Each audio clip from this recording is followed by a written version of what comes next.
Barrackpore মিউনিসিপ্যালিটির wellness board থেকে flyover তার drain এবং রাস্তা চওড়া নিয়ে বিস্তারিত আলোচনা। ব্যারাকপুর থেকে একটা ড্রেন নীলগঞ্জ খালে গিয়ে পড়বে যাতে জমা জলের শহরের সমস্যাটা মুক্ত হয়, সেটা নিয়ে বিস্তারিত আলোচনা। ডায়মন্ড হারবার মডেলে ব্যারাকপুরকে সাজাতে উদ্যোগী সাংসদ পার্থ ভৌমিক। ডায়মন্ড হারবার মডেলে নিজের লোকসভা কেন্দ্র ব্যারাকপুরকে ঢেলে সাজানোয় তৎপর ব্যারাকপুর লোকসভা কেন্দ্রে নবনির্বাচিত সাংসদ পার্থ ভৌমিক। অভিষেক বন্দ্যোপাধ্যায় ডায়মন্ড হারবার কেন্দ্র থেকে ঘুরে দেখে এসেছেন রাজ্যের প্রাক্তন সেচ ও জলপথ মন্ত্রী পার্থ ভৌমিক। এরপরই আজ ব্যারাকপুর প্রশাসনিক ভবনে একটি বৈঠক ডাকেন তিনি। জেলা মুখ্য স্বাস্থ্য আধিকারিক, মহকুমা শাসক, পুলিশ প্রশাসন, জেলা মহকুমার প্রশাসন, অন্যান্য কর্তাদের পাশাপাশি বৈঠকে অংশ নিয়েছিলেন লোকসভা কেন্দ্রের অধীন 10টি পঞ্চায়েত আর 8টি পুরসভার প্রধানরাও।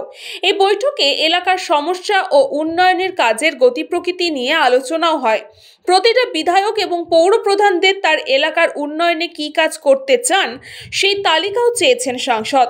এছাড়াও ব্যারাকপুর লোকসভায় জল নিকাশি ব্যবস্থা আরও সুন্দর করতে এবং মানুষকে জমা জলের সমস্যা থেকে মুক্তি দিতে সমাধানের পথও বার করেছেন। পুজোর পরেই সম্ভবত সেই কাজ শুরু হবে, এমনই জানিয়েছেন সাংসদ পার্থ ভৌমিক। আমরা একটা কাজের তালিকা লিপিবদ্ধ করেছি, যেটা আমাদের নিজেদের সীমিত ক্ষমতার মধ্যে করা সম্ভব, এবং সেইটা নিয়ে আলোচনার জন্যই আজকে ডিএম সাহেবের নেতৃত্বে পুলিশ কমিশনারের উপস্থিতিতে এসডিও সাহেবের অনুষ্ঠিত করা একটা ডেভেলপমেন্ট কমিটি মিটিং হলো, যেখানে পিডব্লিউডির আধিকারিকেরা ছিলেন, কেএমডিএর আধিকারিকেরা ছিলেন, পঞ্চায়েতের দপ্তরের আধিকারিকেরা ছিলেন, জেলা পরিষদের সভাধিপতি নারায়ণ গোস্বামী ছিলেন, ইরিগেশনের আধিকারিকেরা ছিলেন, ল্যান্ড ডিপার্টমেন্টের আধিকারিকেরা ছিলেন, অর্থাৎ বিভিন্ন দপ্তরের আধিকারিকেরা আজকের সভায় উপস্থিত ছিলেন। আমরা বিস্তারিত আলোচনা করব। আমাদের যেহেতু আপনারা জানেন যে বাংলার মাননীয় মুখ্যমন্ত্রী মমতা বন্দ্যোপাধ্যায় স্টেট ফান্ড থেকে কল্যাণী হাইওয়ে করছে, দুপাশে একটা জমা জলের মারাত্মক সমস্যা আছে। আমরা সেটা নিয়ে এর আগে মন্ত্রী পুলক রায়ের উপস্থিতিতে এবং আজকে তার কতটা শর্ট আউট হয়েছে সেইটা নিয়ে আমরা একটা বিস্তারিত আলোচনা করি। ইরিগেশন ডিপার্টমেন্ট তার কী কী কাজ, নীলগঞ্জ খাল পরিষ্কার করা, ত্রিবেণী খাল পরিষ্কার করা, সেটা নিয়েও বিস্তারিত আলোচনা হবে। জগদ্দলের ক্ষেত্রে ভাটপাড়া মিউনিসিপ্যালিটির ক্ষেত্রে একটা আলাদা ড্রেন হবে, সেটা কেএমডিএ করবে, সেটা নিয়ে বিস্তারিত আলোচনা হবে। অর্থাৎ আগামী বছর যাতে জমা জলের সমস্যা থেকে মানুষ মুক্ত হতে পারে তার একটা বিস্তারিত আলোচনা হয়েছে। আমডাঙ্গায় অনেক রাস্তা আছে যেটা স্বাধীনতার পর থেকে হয়, সেই রাস্তাগুলো কত দ্রুত করা সম্ভব সেটা নিয়ে বিস্তারিত আলোচনা হয়েছে। ডিএম সাহেব এবং জেলা পরিষদের সভাধিপতি সেটা দেখবেন বলে বিবেচনা করে বলেছে। শিউলি পঞ্চায়েতের ক্ষেত্রেও যেহেতু শিউলিটা আপনারা জানেন একটা বিস্তৃত এলাকা, সেই জন্য সেখানেও অনেক কিছু রাস্তাঘাটের আমাদের করতে হবে, সেই ব্যাপারেও বিস্তারিত আলোচনা হয়েছে। ব্যারাকপুর মিউনিসিপ্যালিটির ওয়েলনেস বোর্ড থেকে ফ্লাইওভার তার ড্রেন এবং রাস্তা চওড়া নিয়ে বিস্তারিত আলোচনা হয়েছে। ব্যারাকপুর থেকে একটা ড্রেন নীলগঞ্জ খালে গিয়ে পড়বে যাতে জমা জলের শহরের সমস্যাটা মুক্ত হয়, সেটা নিয়ে বিস্তারিত আলোচনা হয়েছে। নৈহাটি এবং জগদ্দলের মামুদপুর গ্রামের যাতে জলটা না জমে হাইওয়ের ফলে, সেটা যাতে ত্রিমোহিনী খালে ফেলা হয়, তার জন্য কেএমডিএর সাথে আজকে একটা বিস্তারিত আলোচনা হয়েছে। আমার একটা মাথায় ছিল যে অভিষেক বন্দ্যোপাধ্যায় কি করে 7 লাখ কোটি, মানে এর এটা কি রেসিপিটা কি, তা আমি সেটা দেখার জন্য ডায়মন্ড হারবারে যেদিন রিভিউ মিটিং ছিল আমি গেছি। ওটা দেখে আমি মারাত্মকভাবে অনুপ্রাণিত।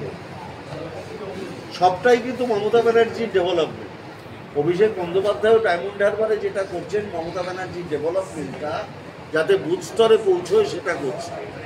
তা আমি দেখলাম আমরাও তো যে কাজটা, মমতা ব্যানার্জির যে কাজ, সেই কাজটাকে যদি বুথ স্তরে পৌঁছে দিতে পারি, তাহলে এর থেকে ভালো পদ্ধতি কিছু নেই। পাশাপাশি নৈহাটি স্টেট জেনারেল হাসপাতাল তৈরি হবে trauma care centre.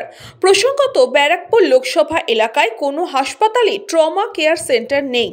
Kalyani expressway লাগোয়া নৈহাটি স্টেট জেনারেল হাসপাতালে ট্রমা কেয়ার সেন্টার তৈরিতে উদ্যোগী নিয়েছেন সাংসদ পার্থ ভৌমিক। কারণ আপনারা জানেন যে কল্যাণী হাইওয়ে হয়ে যাওয়ার পরে অ্যাক্সিডেন্টের সংখ্যাটাও বেড়ে গেছে। একটা ট্রমা কেয়ার হচ্ছে নৈহাটি স্টেট জেনারেল হাসপাতাল, যেহেতু ওটা হাই রোডের পাশে। কৃষ্ণপালিতের রিপোর্ট, নিউজ বঙ্গ টাইম।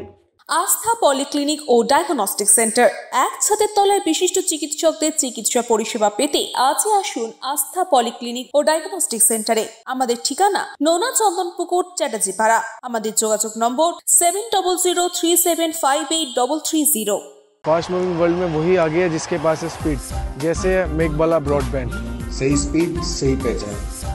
सो अगर कांस्टेंट फास्ट स्पीड चाहिए तो ले आइए Meghbala broadband. New Shatarupa one stop solution for your smart choice. এখানে সকল প্রকার ব্র্যান্ডেড কোম্পানির TV, fridge, mobile, computer, laptop, sound system এবং মোবাইল ও কম্পিউটার অ্যাক্সেসরিজ সঠিক মূল্যে বিক্রয় করা হয়। প্রতিটি কেনাকাটায় আকর্ষণীয় ছাড় এবং নিশ্চিত উপহার। ঠিকানা ইন্দ্রলোক, সোদপুর, কলকাতা 110 এবং Muragachha, Sodepur, Kolkata 111। Animesh Suzuki, BT road, Agarpara. Motorcycle মানে সুজুকি। মোটরসাইকেল সেল এবং সার্ভিস করানো হয় অত্যাধুনিক যন্ত্রের মাধ্যমে। এখানে অত্যাধুনিক মডেলের বিভিন্ন গাড়ি পাওয়া যায়। পাবেন Suzuki Hayabusa, Suzuki Gixxer, Suzuki Bergman, Suzuki access 125 এবং সাথে সার্ভিস সেন্টারের সমস্ত সুবিধা। আমাদের শাখা আগরপাড়া, ব্যারাকপুর ভিআইপি তে। সকলকে সাদর আমন্ত্রণ। ওম সাই ব্যাংকুয়েট অ্যান্ড গেস্ট হাউস। আপনার পরিবারের যে কোনো সামাজিক অনুষ্ঠানের জন্য আসুন ওম সাই ব্যাংকুয়েট অ্যান্ড গেস্ট হাউসে। এই অঞ্চলের সবচেয়ে বড় সেরা ব্যাংকুয়েট। সিজন টাইমের ভিড় এড়াতে এখনই বুকিং করুন। আমাদের ঠিকানা ডাক্তার গোপাল চ্যাটার্জি রোড, সোদপুর, গির্জা। আমাদের যোগাযোগ নম্বর 9051714263।